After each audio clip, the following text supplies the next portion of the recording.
चलिए बच्चों, बात करते हैं क्लास 11th के बारे में। Chapter number 4 miscellaneous exercise, question number 11।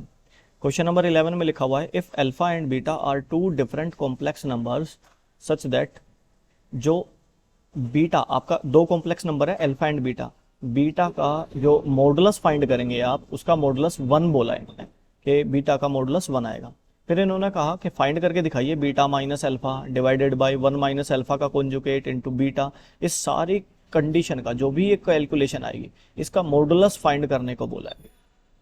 अच्छा, एक बात बताइए आप, सबसे पहले हम एक छोटे से कॉन्सेप्ट पे बात करते हैं। अगर मुझे पता है कि कोई कॉम्प्लेक्स नंबर है z equals to a plus b iota, अगर मैं इसका कॉन्जुगेट फाइंड करके देखूं तो इसका कॉन्जुगेट निकलेगा a माइनस बी आइटा, और मैं इनकी आपस में मल्टीप्लाई कर दूं अगर, तो z की मल्टीप्लाई कर दूं z के ही कॉन्जुगेट में, तो रिजल्ट तैयार होता है a प्लस बी आइटा की मल्टीप्लाई करनी है a माइनस बी आइटा में। सिंपल सा केस है, रिजल्ट बन जाएगा हमारे पास ये a plus b into a minus b के रूप में लिखा गया, तो a square minus b square. जब मैं बी स्क्वायर लिखूंगा तो आइटा पे भी स्क्वायर बनेगा, पर हम जानते हैं आइटा स्क्वायर की वैल्यू -1 होती है, जो इस माइनस को पॉजिटिव बना देगी। रिजल्ट बन गया a square plus b square.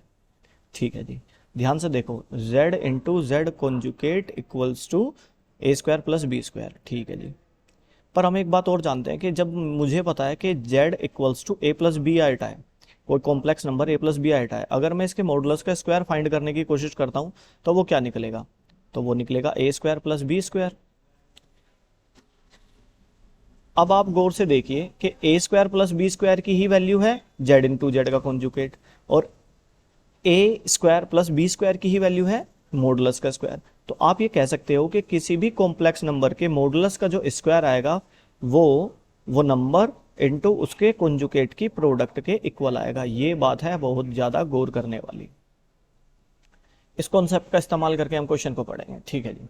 अच्छा चलो फिर से ध्यान दो, हम मान लेते हैं, ये तो सिर्फ सीखने के लिए था, समझने के लिए था। यहां से क्वेश्चन स्टार्ट करते हैं।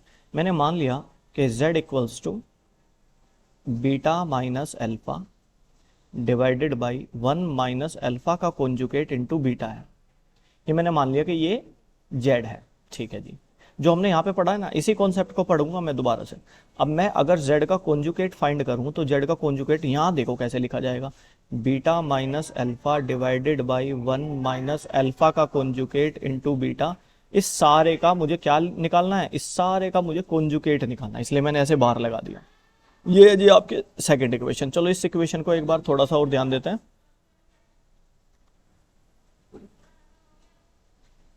इसको अगर मैं और कैलकुलेट करूं तो क्या लिखा जाएगा, सॉरी पहले बीटा लिखा जाएगा।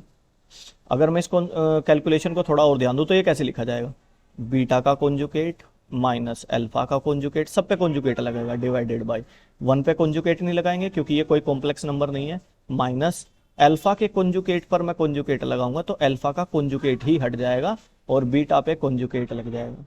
ये कैलकुलेशन सॉल्व होके बनी, बस यहां पर आपका सारा काम खत्म। अब आपको क्या करना है, मल्टीप्लाई कर देनी है, z की मल्टीप्लाई z के ही कॉन्जुगेट में करूंगा तो क्या रिजल्ट आना चाहिए मेरे पास। मैंने अभी देखा है कि अगर z की z के कॉन्जुगेट से मल्टीप्लाई करूं तो z के मॉडुलस का स्क्वायर आना चाहिए, यानी कि मैं कहूंगा कि z के मॉडुलस का स्क्वायर आना चाहिए।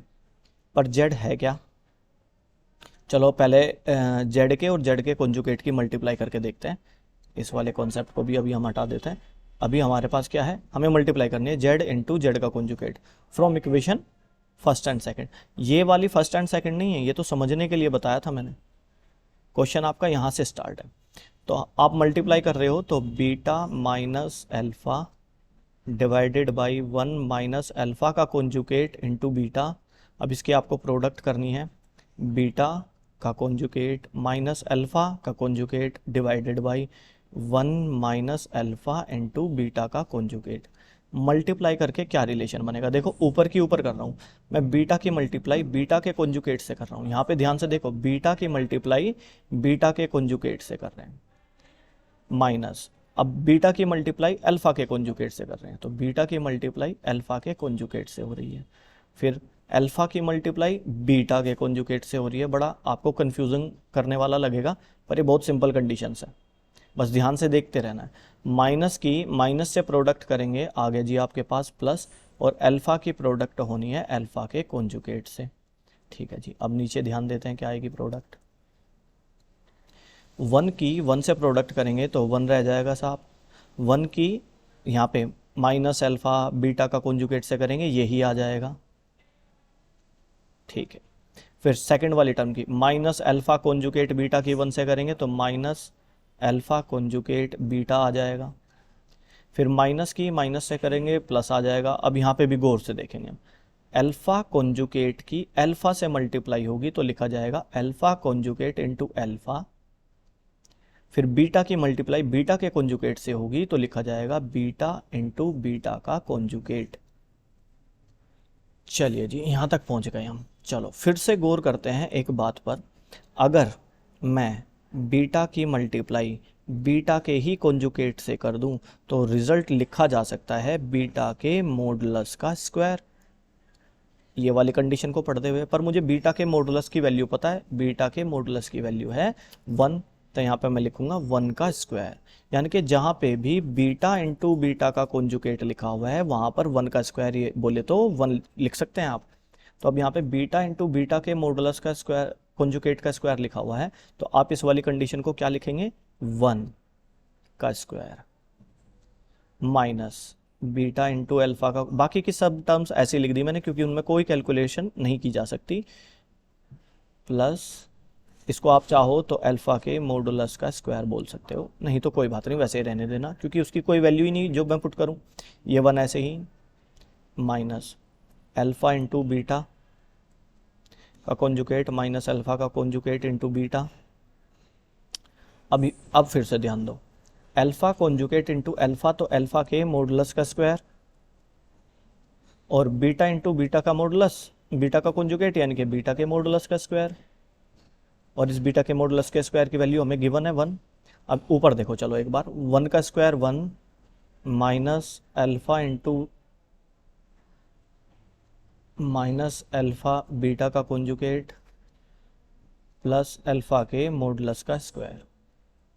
नीचे ध्यान से देखते हैं क्या क्या बन गया अब मेरे पास, ये 1 ऐसे ही, माइनस अल्फ़ा बीटा का कॉन्जुगेट माइनस अल्फ़ा का कॉन्जुगेट बीटा और अल्फ़ा के मॉडुलस का स्क्वायर क्योंकि इसकी वैल्यू नहीं पता,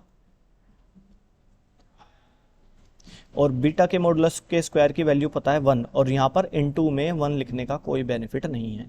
अब ऊपर वाली टर्म और नीचे वाली टर्म आपस में मैच करके देखिए, 1 पॉजिटिव है नीचे भी, यहाँ पे माइनस अल्फ़ा का कॉन्जुगेट इंटू बीटा है और आपके पास यहाँ पे भी माइनस के अल्फ़ा का कॉन्जुगेट इंटू बीटा है, ऊपर माइनस के अल्फ़ा इंटू बीटा का कॉन्जुगेट है, नीचे भी माइनस के अल्फ़ा इंटू बीटा का कॉन्जुगेट है, प्लस में अल्फ़ा के मॉडुलस का स्क्वायर है, यहाँ पे भी प्लस में अल्फ़ा के मॉडुलस का स्क्वायर है। तो फिर तो आप ये कह सकते हो कि नीचे वाले से ऊपर वाला पूरा का पूरा ही ब्रैकेट कट रहा है, तो ये पूरी कैलकुलेशन आपस में डिवाइड होके 1 आया।